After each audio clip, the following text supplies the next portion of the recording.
So Frankie's on the bottom. Let's look at the rear naked grip, which is another common grip that we're in. Okay, so we're in the spider web position. Instead of him hand to hand, another thing Frankie can do is to protect his right arm, he's going to grab his bicep. Now again, we're not worried too much about this hand for the sake of this drill. He's just going to keep it on the outside of my knee. Could be here, could be on my hip, could be underneath, could be grabbing his other bicep. We're going to look at that. This is just the standard version of the break. And again, because he's latched on to this, he's protecting this right arm. So my left is going to come through. Okay, very much like a ratchet. Actually, just turn this way, bro. So my left arm comes through. Again, I've seen this a lot in gi, where I could grab my own collar here and sit back and try to put a lot of pressure on this grip to try and remove his right hand from his left bicep.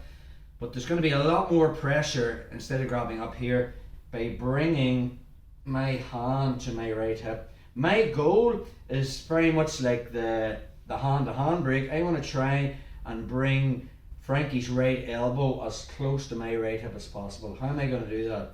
So I bring it as far as I can. I'm going to fall onto my right side, post my hand on the mat, curl my left foot back towards his ear, which puts a lot of pressure on his grip. Then I come up again, but my foot keeps his head in the same position. I grab hand to hand, pull his elbow more towards my hip, and I do the same thing again. It's like a ratchet.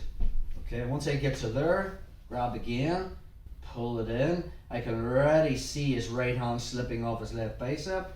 Fall again, curl that down, and now this free hand is just going to push to break the grip, cover the fist so he can't grab again. He can't, because I don't want to grab your bicep again. I don't want to push this off and then he grabs hand to hand, and then we're back into, you know, having to do all that again. So the minute he grabs his bicep and I've split that, I just cover the wrist, try to grab your hand, and now we're back into the juji. So again, one more time on that. Grabs his RNC, perfect. Doesn't matter where that hand is, but at the moment there's more of a profile on this arm, and this one's here, but we'll have to make slight adjustments if it's underneath. So again, the goal is to get his elbow as close to my right hip as I can. So all I'm going to do is walk it, post my hand on the mat, fall onto my side, his head comes off, I curl that down, push to sit up, grab it, and pull it again further. Okay, push.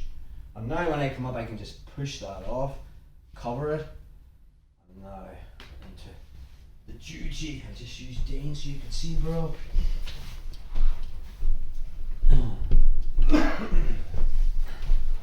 So this is dealing with the rear naked grip. Left arm's through, perfect, okay. So you just walk that up as far as you can, post my hand on the mat, and as I fall onto my right side, Dane's head comes off the mat, and I just curl that in, right? Push to sit up, grab this, pull it closer to my right hip, grab my hip again, I just do the same thing again. Keep your grip, bro. Okay, and then from there I do it again. Eventually, when you see the inside of his wrist, now it's time to come up. Just push that off, cover it so he can't go hand to hand. Take it away. Now we're into the arm bar. One more time on that. So he's got his rear naked grip.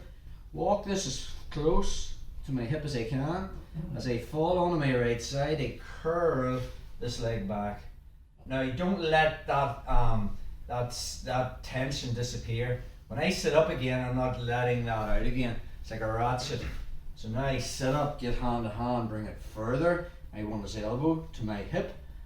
Okay. Then I come again, ratchet it again.